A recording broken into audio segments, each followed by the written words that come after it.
Hello दोस्तों, स्वागत है आप सभी का भारतीय एजुकेशन पॉइंट में। दोस्तों, जैसा कि आप जानते ही हैं, हमने रिवीजन और स्वमूल्यांकन के पर्पज़ से यूके पीएससी और यूके ट्रिपल एससी के सिलेबस पर आधारित हिंदी के 20 महत्वपूर्ण प्रश्नों की एक सीरीज़ को शुरू किया है, जिसमें कि आज हम भाग 4 में चर्चा करने वाले हैं। भाग 3 यानी कि 3 पार्ट पहले ही इस सीरीज़ के आ चुके हैं। जिन भी लोगों ने नहीं देखा है, एक बार जाके ज़रूर देखिए, आपको अवश्य ही वहाँ पे कुछ ना कुछ सीखने को ज़रूर मिलेगा। दोस्तों, अगर आपने अभी तक चैनल को सब्सक्राइब नहीं किया है तो अभी कर दीजिए, ताकि आपको वीडियो अपलोड होते ही तुरंत नोटिफिकेशन आ जाए और आप उसका समय पर लाभ ले सकेंगे। हमारा प्रयास रहेगा कि डेली आपके बीच यह वीडियो 8:30 बजे आएगी। तो आप अपना एक टाइम, आप कुछ भी करते हैं, अगर आप रिवीजन करना चाहते हैं और अपना मूल्यांकन भी करना चाहते हैं, खासकर हिंदी में, तो आप 8:30 बजे लाइव जुड़ सकते हैं इस चैनल पर। ठीक है, तो भारतीय एजुकेशन पॉइंट करके आप इसको चैनल को सब्सक्राइब करिए और फिर जुड़े रहिए चैनल के साथ पे। दोस्तों, शुरू करते हैं आज की क्लास को। और आज की क्लास का पहला प्रश्न ये रहा आपकी स्क्रीन पर। पूछ रहा है, निम्न में से ऊष्म व्यंजन नहीं है। विकल्प हैं श, म, ह और फिर श। तो आपको इसको देख के करिएगा, क्योंकि आपको पता ही है कि व्यंजन वर्णमाला में 3 श हैं। तो आप उसको देखिए यहाँ पे और फिर बताइए कि इसमें से कौन सा ऊष्म व्यंजन नहीं है। तो मैं अगर इसके आंसर की बात करूं, उससे पहले मैं आपको बता देता हूं कि हमारी जो व्यंजन हैं, व्यंजनों में अगर हम बात करेंगे खासकर, तो दोस्तों 4 होते हैं अंतस्थ व्यंजन। ठीक है, 4 होते हैं अंतस्थ व्यंजन। ये कौन से होते हैं?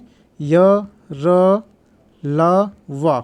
अंतस्थ व्यंजन दोस्तों वो हो गया जिनको उच्चारित करते समय आपके मुख से हवा अंदर की ओर जाती है। तो एक बार आप इसको बोल के भी देखेंगे तो आपको खुद ही फील हो जाएगा, आप महसूस करेंगे कि इनको बोलते वक्त आपके मुख से हवा जो है वो अंदर की ओर जा रही है। ठीक है, ये होते हैं दोस्तों अंतस्थ।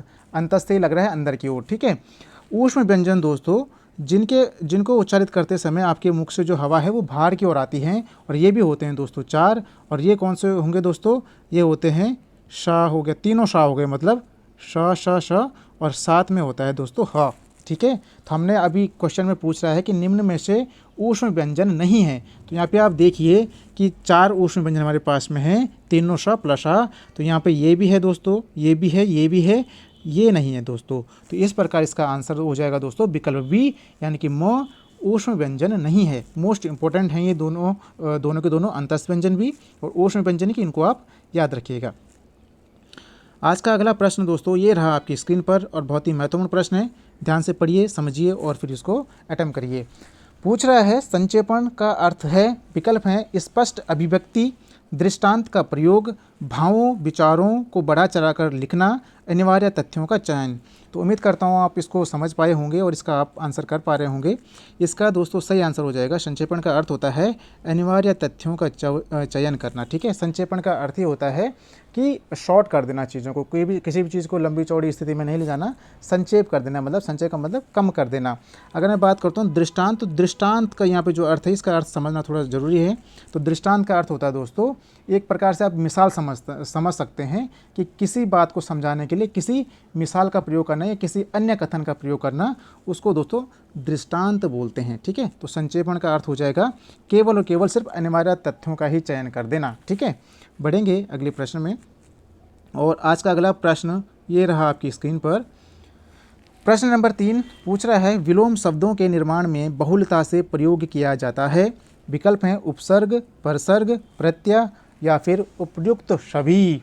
तो दोस्तों इसका सही आंसर यहाँ पे हो जाएगा विकल्प ए, उपसर्ग। ठीक है, आपको ध्यान रखना है कि विलोम शब्दों के निर्माण में बहुलता का मतलब होता है मैक्सिमम। ठीक है, तो विलोम शब्दों के निर्माण में मैक्सिमम जो प्रयोग होता है वो दोस्तों उपसर्ग होता है। उपसर्ग का अर्थ जो किसी भी शब्द के आगे जोड़कर उसका अर्थ परिवर्तित कर देता है। ठीक है, परिवर्तित कर देता है।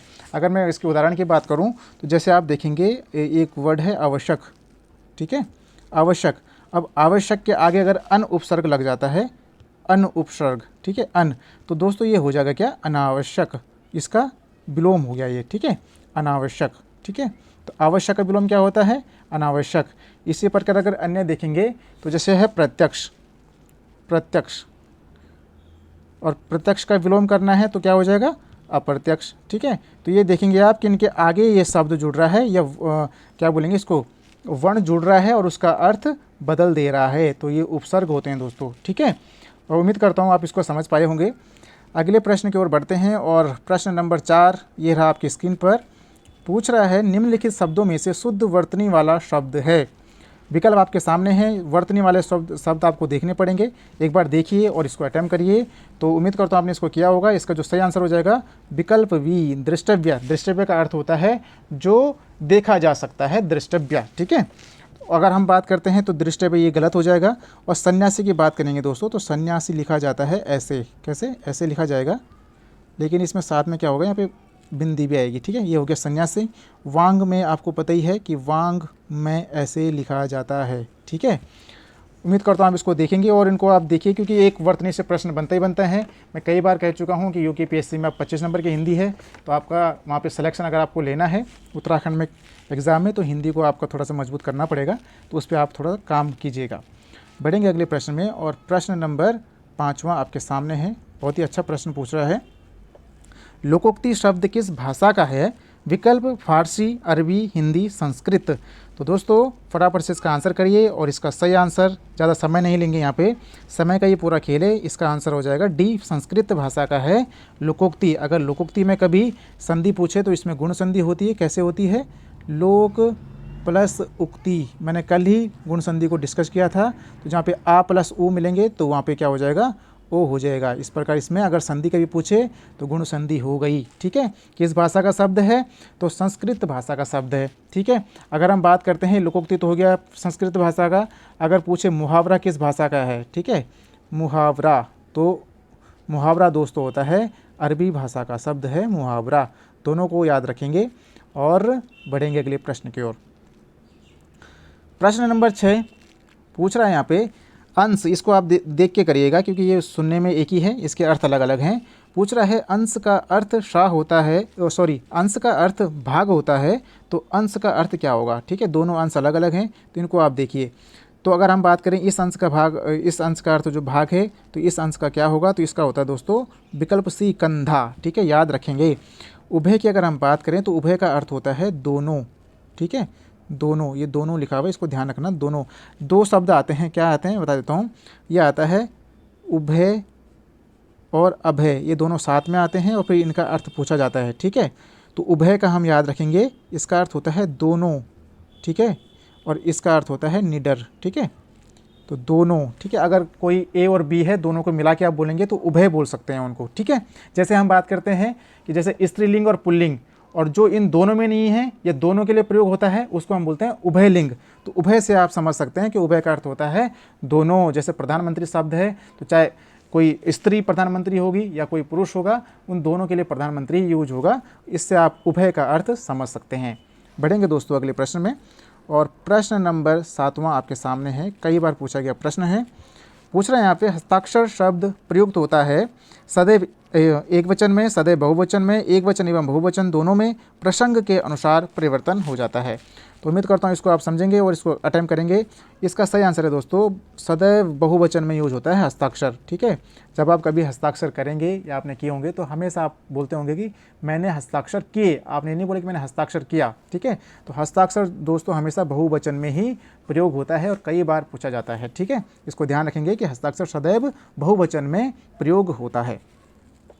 अगला प्रश्न ये रहा आपकी स्क्रीन पर, बहुत ही अच्छा प्रश्न। प्रश्न नंबर 8, निम्न में स्वर संधि का भेद नहीं है। विकल्प हैं दीर्घ संधि, यण संधि, विसर्ग संधि, अयादि संधि। बहुत ही अच्छा प्रश्न है, ध्यान से करिए इसको, जल्दीबाजी नहीं करिए।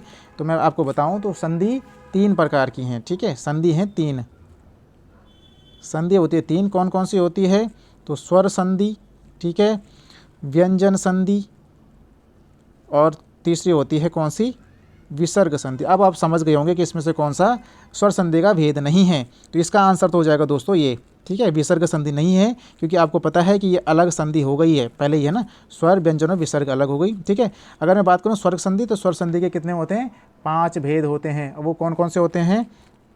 3 तो यहीं पे हो गए, दीर्घ, यण, अयादि, एक हो गया गुण और एक हो गया यण। तो ये होते हैं दोस्तों स्वर संधि के 5 भेद। ठीक है, उम्मीद करता हूँ आपने ये सब पढ़े होंगे और आप इनको अच्छे से कर पा रहे होंगे। प्रश्न नंबर 9 ये रहा आपकी स्क्रीन पर, बहुत ही अच्छा प्रश्न। यह विचार मेरे मन में अचानक आया, इस वाक्य में क्रिया विशेषण शब्द कौन सा है? मेरे मन में विचार अचानक या फिर इनमें से कोई नहीं। इसको ध्यान से करिए दोस्तों, बहुत ही अच्छा प्रश्न ये है। अगर मैं बात करूं क्रिया विशेषण को सबसे पहले समझते हैं, तो क्रिया विशेषण का मतलब क्या हो गया, जो क्रिया की विशेषता बताता है वो हो गया क्रिया विशेषण। तो वाक्य कहीं पर भी हो, अगर क्रिया विशेषण पूछा जाता है तो सबसे पहले आपको ढूंढना है क्रिया को। तो क्रिया कहाँ है, यहाँ पे क्रिया है दोस्तों ये आया, आना एक क्रिया हो गई, और उसके साथ जस्ट उससे पहले क्या है, अचानक। और अचानक क्या है दोस्तों, क्रिया की विशेषता है कि अचानक आया। ठीक है, अगर मैं बताऊं तो क्रिया विशेषण भी दोस्तों 4 होते हैं। कौन कौन से होते हैं, एक होता है स्थानवाचक, ठीक है, एक होता है कालवाचक, ठीक है, एक होगा क्या परिमाणवाचक, परिमाण, आप ध्यान से सुनिएगा, इसको लिखने में थोड़ा सा आपको हो सकता है कि दिखे ना यहाँ पे। और चौथा हो गया दोस्तों रीतिवाचक। इसका मतलब क्या हो गया कि अगर क्रिया की विशेषता में बताया जा रहा है, अगर क्रिया ये बताया जा रहा है कि कहाँ पे हो रही है, तो वो हो जाएगा दोस्तों स्थानवाचक। क्रिया कब हो रही है, कालवाचक। क्रिया कितनी हो रही है, परिमाणवाचक। क्रिया कैसे हो रही है, रीतिवाचक। ठीक है, तो इस प्रकार से क्रिया की विशेषता बताई जाती है, जिसको क्रिया विशेषण कहते हैं। अगर यहाँ पे देखें आप, तो यहाँ पे क्या बोल रहा है, यह विचार मेरे मन में अचानक आया। यहाँ पे स्थान नहीं है, काल नहीं है, ये परिमाण भी नहीं है, यहाँ पे दोस्तों बता रहा है ये रीति कैसे आया, तो अचानक आया। तो उम्मीद करता हूँ आप समझ पाए होंगे, और बढ़ेंगे अगले प्रश्न में। प्रश्न नंबर 10वां है, बहुत ही अच्छा प्रश्न है, कई बार पूछा जाता है। पूछ रहा है पूर्वी हिंदी की बोलियां हैं, विकल्प हैं बघेली अवधी छत्तीसगढ़ी, बुंदेली अवधी छत्तीसगढ़ी, ब्रज अवधी बघेली, बघेली ब्रज बुंदेली। बहुत ही अच्छा प्रश्न है और बहुत ही कन्फ्यूजिंग भी है। आपको ध्यान रखना है, जब जब ये पूछा जाए पूर्वी हिंदी, तो आप सिंपल ध्यान रखिएगा ABC। ठीक है, ABC अवधी, बघेली और छत्तीसगढ़ी। लेकिन कन्फ्यूजन हो सकता है क्योंकि पश्चिमी जो हिंदी है ना, उसमें भी 2 बी से आते हैं, तो उसका मैं आपका सॉल्यूशन कर देता हूँ। जब भी पश्चिमी हिंदी की बात आएगी तो आपको एक ट्रिक याद रखनी है। देखिए, अगर आपको जल्दी से जल्दी कम समय में सिलेक्शन चाहिए ना, तो आपको अपने हिसाब से कुछ ट्रिकें बनानी पड़ती हैं, और मुझे लगता है बनानी भी चाहिए आपको याद रखने के लिए, ताकि आप कंफ्यूज ना हो पाएँ। तो अगर पश्चिमी हिंदी की बात आएगी तो आप ध्यान रखिएगा। अब यहाँ पर लिखना थोड़ा संभव नहीं है, आप ध्यान रखिए। पश्चिम के बाबू ने कन्नौज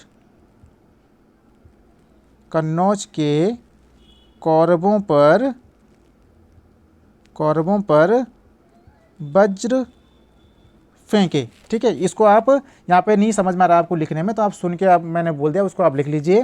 क्या ट्रिक है, पश्चिम के बाबू ने कन्नौज के कौरवों पर वज्र फेंके। तो पश्चिमी हिंदी के अंदर जितनी बोलियां आती हैं वो सारी इसमें आ गई हैं।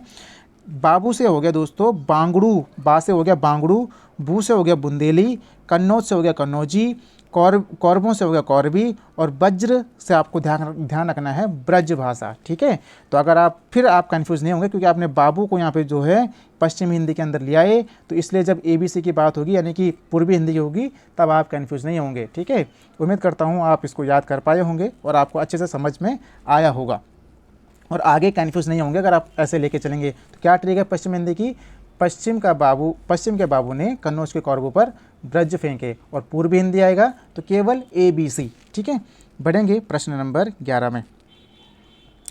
पूछ रहा है दोस्तों, निम्नलिखित में से शुद्ध वाक्य है। अब ध्यान से पढ़िएगा इनको। उसने पुरस्कार का अपमान कर दिया, उसने पुरस्कार का तिरस्कार कर दिया, उसने पुरस्कार का अवमान कर दिया, उसने पुरस्कार का अनादर कर दिया। तो दोस्तों, अगर जब जब पुरस्कार की बात आएगी, तो पुरस्कार के साथ ना तो अपमान लगेगा, ना अवमान लगेगा, ना अनादर लगेगा। पुरस्कार के साथ दोस्तों लगता है तिरस्कार। ठीक है, तो आप इसको ध्यान रखेंगे। ठीक है, तिरस्कार का मतलब एक अपमान, क्या बोलेंगे इसको, अपमान स्वरूप ही किसी चीज़ का मना कर देना। ठीक है, तो उसको बोलते हैं तिरस्कार कर देना। ठीक है, तो ये ध्यान रखेंगे कि जब जब पुरस्कार की बात आएगी, तो पुरस्कार के साथ जो शब्द यूज होगा वो तिरस्कार शब्द यूज होगा। बढ़ते हैं दोस्तों आज के अगले प्रश्न में, और प्रश्न नंबर 12वें पे हम पहुंच चुके हैं। यहाँ पे पूछ रहा है दोस्तों, दक्ष पुस्तक पढ़ता है, इस वाक्य में उद्देश्य क्या है। ठीक है, विकल्प हैं पुस्तक पढ़ता है, पढ़ता है, पुस्तक या दक्ष। ध्यान से देखिएगा विकल्पों को। तो अगर हम बात करते हैं उद्देश्य की, तो किसी भी वाक्य में 2 मुख्य मूल तत्व जो होते हैं वो होते हैं उद्देश्य और विधेय। ठीक है, एक तो हो गया उद्देश्य और एक होता है दोस्तों विधेय। ठीक है, अगर हम बात करते हैं उद्देश्य की, तो जो कर्ता है ना, आप कर्ता को ही उद्देश्य बोल सकते हो। ठीक है, जो कर्ता है किसी भी वाक्य में वो हो गया उद्देश्य, और कर्ता के बारे में जो भी बातें बोली जा रही हैं अन्य, वो सारे के सारे दोस्तों आते हैं विधेय में। तो अगर हम इस वाक्य को ध्यान से देखेंगे कि दक्ष पुस्तक पढ़ता है, यहाँ पे जो कर्ता है ये दक्ष है और दक्ष पुस्तक पढ़ता है, तो पुस्तक पढ़ता है दोस्तों उसका विधेय हो जाएगा, और दक्ष यहाँ पे मेन जो करता है, इसलिए यहाँ पे ये क्या हो जाएगा, उद्देश्य हो जाएगा। ठीक है, तो ध्यान रखेंगे दक्ष पुस्तक पढ़ता है, इस वाक्य में जो उद्देश्य हो जाएगा ये हो जाएगा विकल्प डी दक्ष। उम्मीद करता हूँ आप समझ पाए होंगे। और अगला प्रश्न ये रहा आपकी स्क्रीन पर, पूछ रहा है दोस्तों निम्नलिखित में से अर्क किसका पर्यायवाची शब्द है। बहुत ही अच्छा प्रश्न है और इसको ध्यान से अटेम्प्ट करिए आप। विकल्प हैं इंद्र, सूर्य, चंद्र, सागर। तो उम्मीद करता हूँ आपने इसका सही आंसर किया होगा। जो अर्क है दोस्तों ये अर्क पर्यायवाची है सूर्य का। ठीक है, आपने देखा होगा कोणार्क, तो जो कोणार्क है उड़ीसा में वो किसका मंदिर है, वो सूर्य का ही मंदिर है। इसके अलावा अगर हम सूर्य के और पर्यायवाची देखेंगे तो आप ये बचपन से पढ़ते आ रहे हैं, दिनकर हो गया, दिवाकर, इसके अलावा अंशुमाली। ठीक है, अंशुमाली, राइटिंग पे मत जाना, ठीक है, याद करना है इनको केवल। ठीक है, इसके अलावा दोस्तों हो जाता है सविता, पतंग, इतनी पतंग उड़ाई आपने, पतंग भी दोस्तों जो है वो किसका है, तो पतंग भी सूर्य का ही है। इसके अलावा और क्या होता है, पर इतने बहुत हैं, दिनकर, दिवाकर, दिनेश हो गया, इसके अलावा एक दिनेश हो गया। ठीक है, तो ये सारे के सारे सूर्य के हैं। एक और आता है आदित्य। ठीक है, आपको पता है रविवार होता है जो रविवार को क्या बोलते हैं, आदित्यवार भी बोलते हैं। ठीक है, आदित्यवार, और आदित्य किसका पर्यायवाची है, ये है दोस्तों सूर्य का। ठीक है, इनको याद करते हुए चलिए और बढ़ेंगे आज के अगले प्रश्न में। प्रश्न नंबर 14 में हम पहुंच चुके हैं और यहाँ से आपको बहुत कुछ सीखने को मिलेगा, ध्यान से इसको देखिए। सूर्यकांत त्रिपाठी निराला ने निम्न में से किस पत्रिका का संपादन किया था। विकल्प हैं सरस्वती, प्रतीक, मतवाला, हंस। मुझे उम्मीद है कि इसका सारे के सारे आंसर सही करेंगे और इसका सही आंसर है दोस्तों सी, मतवाला। आपको ध्यान रखना है, आप ध्यान से सुनिए। सूर्यकांत त्रिपाठी निराला ने एक पत्रिका निकाली थी जिसका नाम था क्या, समसु। आपको ध्यान रखना है समसु, आपको मतवाला ध्यान नहीं रखना, आपको ध्यान रखना है समसु पत्रिका। ठीक है, सा से है दोस्तों समन्वय। ठीक है, समन्वय पत्रिका है एक इनकी। माँ से होगी दोस्तों मतवाला। ठीक है, इसको ध्यान तब आ जाएगा आपको।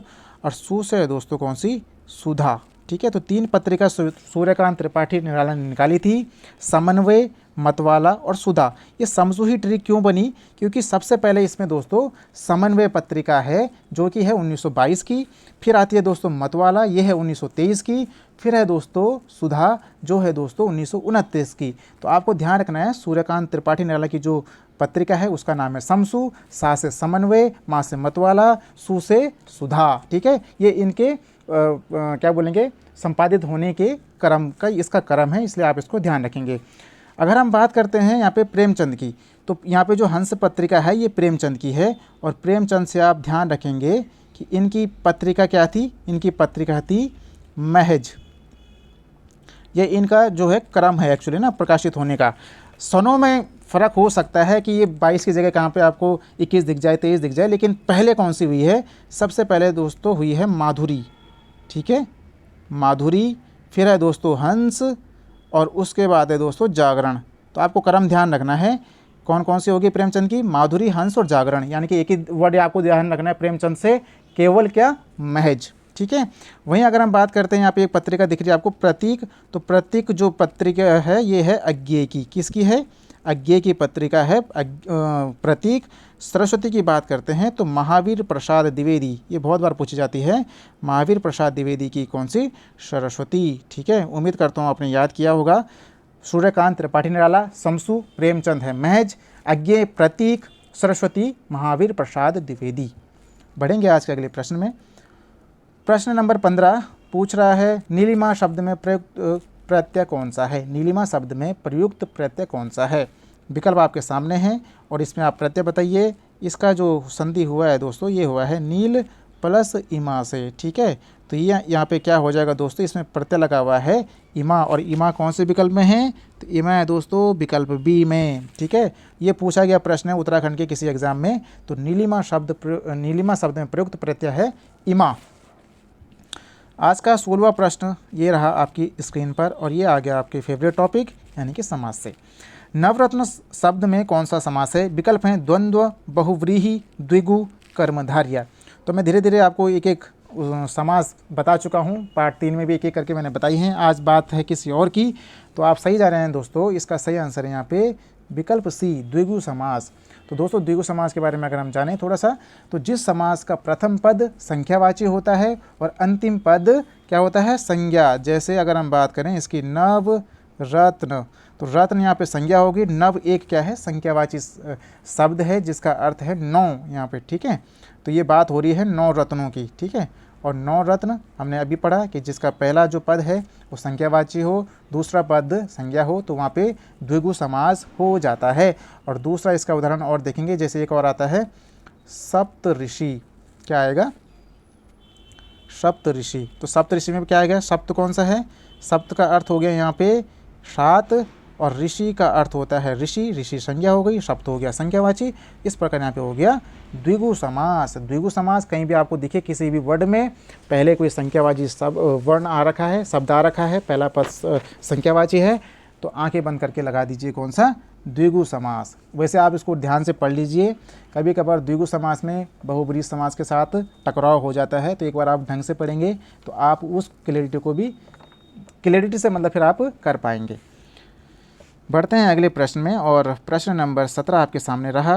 पूछ रहा है अज्ञान का तद्भव शब्द क्या है। तो अज्ञान यहाँ पे आपको ध्यान रखना सबसे पहले कि अज्ञान क्या है, तत्सम है। ठीक है, अज्ञान जो है वो तत्सम शब्द है, और इसका तद्भव क्या होगा, पूछ रहा है यहाँ पे अनजान, अजान, अनजाना, अजाना। तो दोस्तों ज़्यादा समय नहीं लेंगे, इसका जो हो जाएगा अजान है इसका। ठीक है, अज्ञान का तद्भव होता है अजान। ठीक है, प्रश्न नंबर 18 की ओर बढ़ते हैं, और पूछ रहा है यहाँ पे आँख का पानी ढल जाना मुहावरे का अर्थ क्या है। बुढ़ापा आना, निर्लज हो जाना, प्रिय व्यक्ति का बिछुड़ जाना, देखने की ताकत कमज़ोर हो जाना। ठीक है, तो आँख का पानी ढल जाना अर्थात होता है दोस्तों क्या, विकल्प डी नहीं होगा, विकल्प ए होता है, विकल्प ए भी नहीं, विकल्प बी होता है निर्लज हो जाना। यानी कि निर्लज का मतलब होता है बेशरम हो जाना। ठीक है, जिसको शर्म ही नहीं है, मतलब उसकी आंखों का पानी ढल चुका है। ठीक है, ध्यान रखेंगे, आंख का पानी ढल जाना यानी कि निर्लज हो जाना, बेशरम हो जाना। बढ़ेंगे आज के अगले प्रश्न में, और प्रश्न नंबर 19 की ओर हम पहुँच चुके हैं। दोस्तों अगर आपको ये प्रयास अच्छा लग रहा है तो वीडियो को लाइक करिए, कमेंट करके अपनी प्रतिक्रिया अवश्य दीजिए, चैनल को सब्सक्राइब अवश्य करिए। आपको यहाँ पे डेली वीडियो मिल जाएगी 8:30 बजे, और आप, मुझे उम्मीद है आप चीज़ों को सीख पाएंगे। और साथ ही अगर अपने दोस्तों से, आप जो भी लोग तैयारी कर रहे हैं उनसे भी शेयर कर सकते हैं वीडियो को। ठीक है, आज का 19वां प्रश्न है दोस्तों, 3 बेर खाती थी वह 3 बेर खाती है, मैं अलंकार कौन सा होगा। विकल्प हैं श्लेष, अनुप्रास, यमक या फिर उपमा। तो दोस्तों यहाँ पे आपको देखना है, जो यहाँ पे बेर शब्द है ये 2 बार आया है। ठीक है, और इनके दोनों के अर्थ दोस्तों अलग अलग हैं, और हमने कल ही पढ़ा है कि यमक अलंकार की पहचान है कि जब 2 या कोई भी शब्द 2 या 2 से अधिक बार आता है लेकिन उसका हर बार अर्थ जो है वो अलग हो जाएगा, वहाँ पे होता है यमक अलंकार। अगर यहाँ पे बात करें हम, तो पहली बार में हो रहा है कि 3 बेर खाती थी, यानी कि बेर का मतलब यहाँ पे दोस्तों बेरी है। ठीक है, और यहाँ पे 3 बेर का मतलब दोस्तों है बार से। ठीक है, बार का मतलब आवृत्ति से कि कितनी बार। ठीक है, आवृत्ति। तो 3 बेर खाती थी, वो 3 बार खाती थी, यहाँ पे इसको आप ऐसे समझिए। और इस प्रकार बेर यहाँ पे 2 बार प्रयोग हुआ है, लेकिन दोनों बार उसके अर्थ अलग हैं, तो हम सीधा सीधा आंसर कर देंगे यहाँ पे का यमक अलंकार को। ठीक है, बढ़ेंगे अगले प्रश्न में, और आज का आखिरी प्रश्न ये रहा आपकी स्क्रीन पर। पूछ रहा है यहाँ पे, बहुत ही अच्छा प्रश्न है, उम्मीद करता हूँ आपने आंसर नहीं देखा होगा। किसी प्रतियोगिता में विजयी होने पर दिया जाता है। विकल्प हैं पारितोषिक, पुरस्कार, उपहार या डी इनमें से कोई नहीं।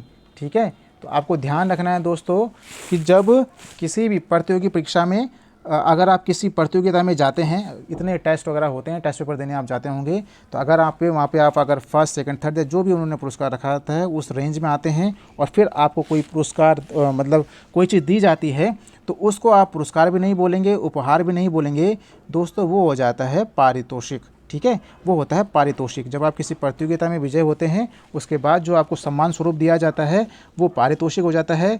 पुरस्कार होता है दोस्तों किसी सेवा या कार्य के बदले जो दिया जाता है वो पुरस्कार होता है।